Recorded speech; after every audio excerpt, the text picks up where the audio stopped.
ETF index mutual funds నేర్చుకుని stock మార్కెట్లో రాణించాలనుకుంటున్నారా? వెంటనే ఈ నెంబర్కి కాల్ చేయండి. Welcome to Suman TV. ఎవరైతే కేరళ నర్సు యమన్ జైల్లో ఉందో ఆమెకు ఉరి తప్పేలా కనిపించట్లేదు. బాధితుడు ఎవరైతే హత్యకు గురైన తలాల్ ఫ్యామిలీ మెంబర్స్ నిమిషప్రియకు క్షమాభిక్ష ప్రసాదించేందుకు సిద్ధంగా లేరు. వాళ్ళు బ్లడ్ మనీ తీసుకోబోమని, నిమిషప్రియ చేసిన తప్పుకు శిక్ష మాత్రమే అనుభవించాలని వాళ్ళు పట్టుబడుతున్నారు. ఇటు భారత ప్రభుత్వం కావచ్చు, లేకపోతే ఆమెను కాపాడడానికి సున్నీ లీడర్స్ కావచ్చు, ఆమెను కాపాడేందుకు చేసిన ప్రయత్నాలన్నీ విఫల ప్రయత్నాలుగా కనిపిస్తున్నాయి. అసలు యమన్ లాంటి దేశాల్లో భారతీయులు జీవించాలన్నా, లేకపోతే అక్కడ వ్యాపారాలు చేయాలన్నా, ఒకవేళ తప్పని పరిస్థితుల్లో ఎటువంటి నేరాలకు పాల్పడినా అక్కడ వాళ్ళు ఎదుర్కొనే సమస్యలు ఏముంటాయి, వాళ్ళు ఎటువంటి సమస్యలు ఎదుర్కొంటారు, వాళ్ళు అటువంటి సమస్యల నుంచి బయటపడడానికి ఎటువంటి దారులు ఉన్నాయి, ఈ అంశాలన్నింటినీ మనతో చర్చించడానికి సాటా ఫౌండర్ మల్లేష్ విశ్వనాథన్ గారు మనతో లైవ్లో ఉన్నారు. దుబాయ్ నుంచి మాట్లాడుతున్నారు. మల్లేష్ గారు, నమస్కారం. మల్లేష్ గారు నమస్తే సార్. తిరుమల గారు, ముఖ్యంగా సుమన్ టీవీ వారికి ధన్యవాదాలు. ఇటువంటి ఒక చర్చా కార్యక్రమాన్ని మీరు పెట్టినందుకు చాలా ధన్యవాదాలు సార్. నా పేరు మల్లేష్. నేను పనిచేసేది సౌదీ ఆరామ్కో. నేను ఉండేది సౌదీ అరేబియా. అంటే యాక్చువల్ నార్మల్ గా మనం తెలుగు రాష్ట్రాల నుంచి ఎక్కడ ఉన్నారంటే దుబాయ్ అంటారు. కానీ సౌదీ అరేబియా గల్ఫ్ కంట్రీల్లో అత్యంత పెద్ద దేశం ఇది. భారతీయులు ప్రపంచంలోనే అతి ఎక్కువగా భారతీయులు మాత్రమే బయట దేశాల్లో ఉన్నారు సార్. వారిలో యుఎస్ లో 5.6 మిలియన్ ఉంటే, దుబాయ్ లో మీరు అన్నట్టుగా 4 మిలియన్ ఉంటే, నెక్స్ట్ థర్డ్ ప్లేస్ లో సౌదీ అరేబియాలోనే ఉన్నారు. 3 మిలియన్ ఉంటారు ఇక్కడ. 20 మిలియన్ ఉంటారు. అవును, అంటే మొత్తం మీద ఒక 35-40 మిలియన్ ఉంటే థర్డ్ పొజిషన్ లో సౌదీ అరేబియా ఉంది. మీరు చెప్తున్న విషయం యెమెన్ మన సౌదీకి బార్డర్. నేను ఉండేది కూడా ప్రస్తుతం ఇక్కడ జజాన్ సిటీలో ఉంటాను. నేను ఇక్కడ ఈ జజాన్ సిటీ అనేది యెమెన్ కి బార్డర్ అనమాట మాకు.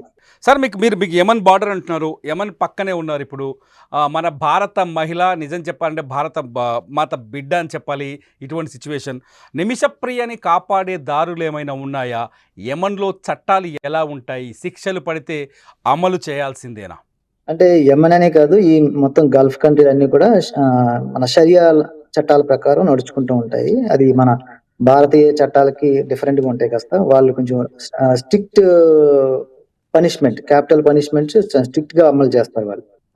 మన వాళ్ళు ఆల్రెడీ భారత ప్రభుత్వం కావచ్చు, కేరళ రాష్ట్ర ప్రభుత్వం కావచ్చు, మీరు అన్న వివిధ లీడర్స్ కావచ్చు, చాలా వరకు ట్రై చేశారు. ట్రై చేయడం వల్లనే ఇప్పుడు అది పోస్ట్ పోన్ అయింది. అంటే యాక్చువల్ గా నిన్నగాక మొన్న సెంటెన్స్ పడిపోవాల్సింది, దాన్ని పోస్ట్ పోన్ చేయించారు. అంటే చాలా పుష్ చేస్తున్నారు దీంట్లో, భారత ప్రభుత్వం నుంచి, కేరళ రాష్ట్ర ప్రభుత్వం నుంచి, మన ఇక్కడున్న సంఘాలు ఏదైతే గల్ఫ్ దేశాల్లో ఉన్న వివిధ కేరళ సంఘాలు అవ్వచ్చు, లేదా తెలుగు సంఘాలు అవ్వచ్చు, అన్ని సంఘాలు. అంటే ఇది ఆవిడ కేరళ రాష్ట్రానికి సంబంధించిన మన భారతీయురాలుగానే మనం భావిస్తాం ఒకసారి దేశం నుంచి బయటకు వచ్చినప్పుడు. సో భారతీయులు ముఖ్యంగా గల్ఫ్ దేశాలకు వచ్చే వాళ్ళు ఆయా దేశాల యొక్క చట్టాలని బాగా తెలుసుకుని రావాలి ఇక్కడికి.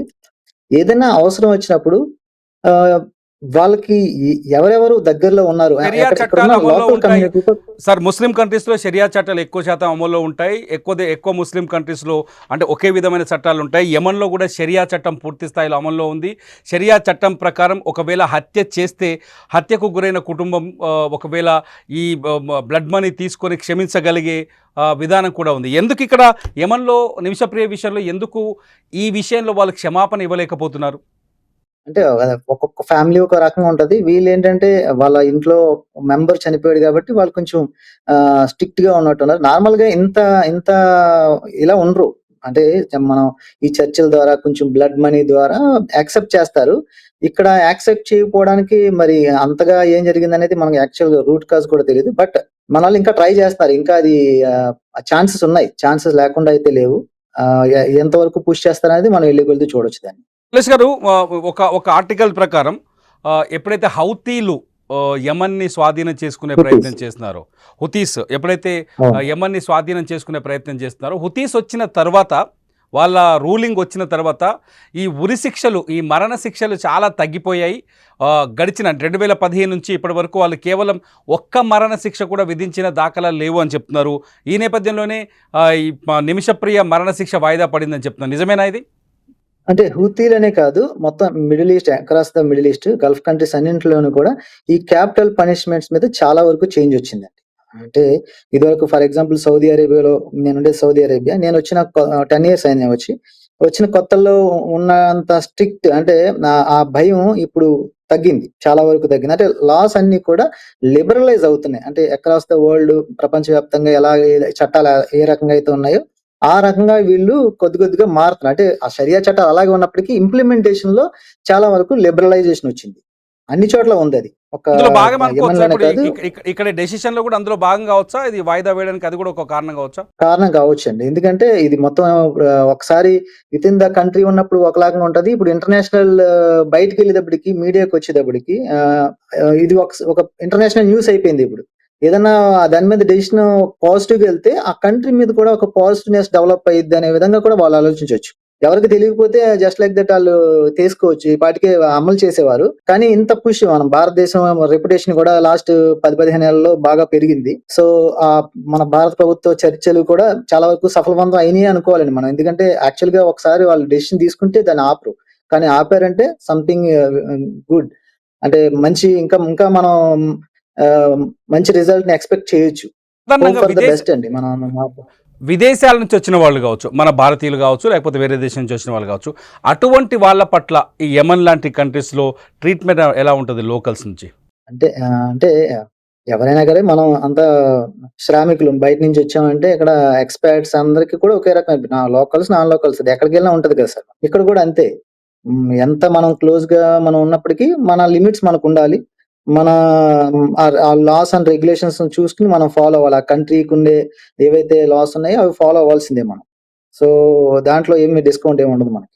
మీకేమనిపిస్తుంది సార్ మొత్తం ఇప్పుడు నిమిషప్రియ కేసును చూస్తుంటే? మీరు చదువుతుండొచ్చు, నిమిషప్రియ కేసు అప్డేట్ అవుతూ ఉండొచ్చు కదా! నిమిషప్రియ మిస్టేక్ చేసిందనుకోవచ్చా?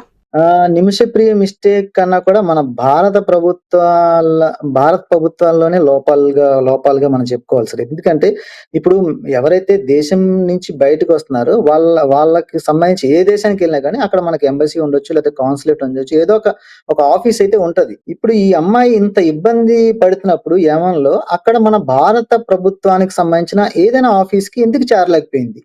మనం ఏదైనా పాస్‌పోర్ట్‌తోనే వస్తుంది. చిన్న ప్రాబ్లమ్ సార్. ఎక్కడుందో యాక్చువల్ మన 2015 తర్వాత యెమెన్‌లో ఎటువంటి భారత దౌత్య కార్యాలయాలు లేవు. అవి పని చేయట్లేదని చెప్తోంది ప్రభుత్వం. ఓకే. ఇప్పుడు ఆఫ్‌కోర్స్ భారత ప్రభుత్వ ఆఫీస్ లేకపోయినప్పటికీ ఆ అమ్మాయి దగ్గర నెట్ ఉంటది.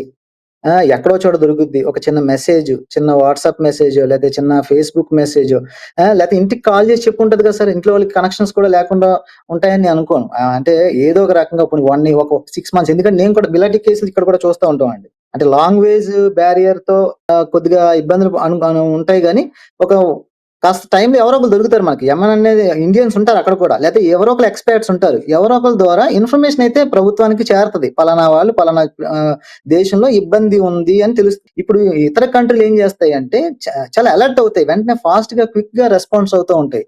మన భారత ప్రభుత్వం ఆఫ్‌కోర్స్ చాలా ఇంప్రూవ్ అయింది. ఇంకా ఇంప్రూవ్ అవ్వాల్సిన అవసరం కూడా ఉందనిపిస్తుంది సార్ ఈ ఈ విషయంలో కేసులో మాత్రం. మీకేమైనా కనిపించిందా సార్? నిమిషప్రియ మిస్టేక్ చేసిందంటే గవర్నమెంట్‌కి సమాచారం ఇవ్వకపోవడమో, లేకపోతే తన హత్య చేయటమో, ఆ డెడ్ బాడీని పీసెస్ చేసి వాటర్ ట్యాంక్‌లో వేసేయటమో, లేకపోతే ఇటువంటి విషయాలు తప్పులు చేసిందనుకోవచ్చా? అంటే తను అనుభవించిన బాధ, ఇంకా తను అక్కడి నుంచి ఇంకా వెళ్ళే అవకాశం లేకపోవడం. అంటే ఏ రకంగా అయినా సరే మనం ఒక ప్రాణాన్ని తీసే హక్కు మనకు లేదు. First point. సో, ఈ ఒక మిస్టేక్ మాత్రం అది మిస్టేక్. కానీ అక్కడున్న కండిషన్, ఆవిడకున్న కండిషన్ ఏంటో మనకు తెలీదు. ఆ కండిషన్‌లో ఆవిడ చేసిందనే అనుకోవచ్చు మనం. ఎందుకంటే ఆవిడని లాక్ చేసాడాయన. లాక్ చేసి శారీరకంగాను, మానసికంగాను ఇబ్బంది పెట్టి దేశంలో ఒక అమ్మాయి ఇంకా వేరే ఆప్షన్ లేనప్పుడు, ఇంకా ఏమీ లేనప్పుడు చేసే పనది. సార్ చెప్పండి. ఈమె వ్యాపారం చేయాలనుకోవడం ఏంటి? అక్కడ వ్యక్తులతో కలిసి భాగస్వామ్యం పెట్టుకోవాలనుకోవడం ఏంటి? మళ్ళీ వాడి దగ్గర హెరాస్మెంట్‌కి గురవుతున్నా కూడా సంవత్సరం పాటు వాడితో పాటు ఆ హెరాస్మెంట్ ఎదుర్కోవడం ఏంటి? దీనంతా ఎలా అర్థం చేసుకోవాలి సార్? ఎలా అర్థం చేసుకోవాలంటే అదే సార్. ఒకసారి మనం దేశం విడిచి బయటకొస్తే ఉండే కండిషన్స్ అండి అవి.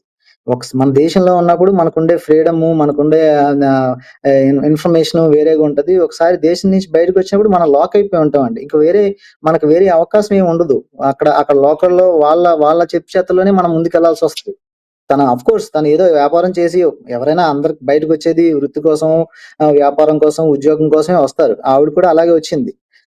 తన ట్రై తను చేస్తుంది. కానీ ఆ ఉన్న దేశం ఆఫ్ కోర్స్ మీరు అన్నట్టు మంచి పాయింట్ రైజ్ చేసింది ఏంటంటే ఆ హూతీస్ ఈ లాస్ట్ ఆవిడ వచ్చిన టైము చాలా చేంజెస్ వచ్చినాయి అక్కడ లోకల్ గవర్నమెంట్స్ లో.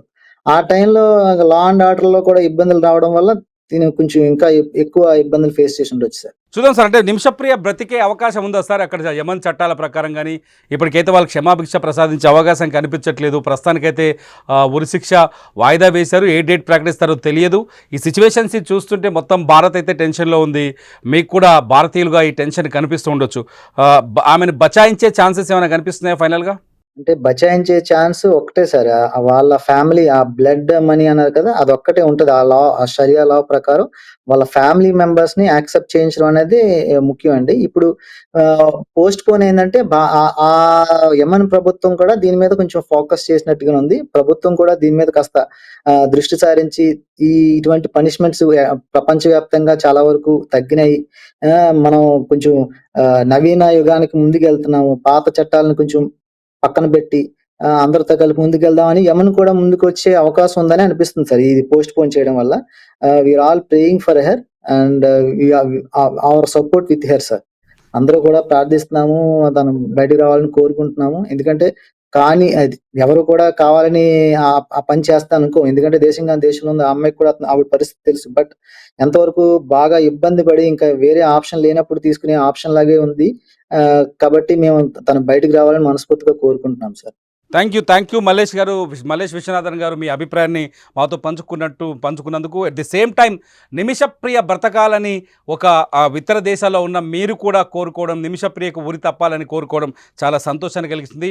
సేవ్ నిమిషప్రియ ఉద్యమంలో మీరు పాల్గొనాలని మేము కోరుకుంటున్నాం. Thank you very much sir, మాకు సమయాన్ని కేటాయించినందుకు. Thank you very much sir. ధన్యవాదాలు.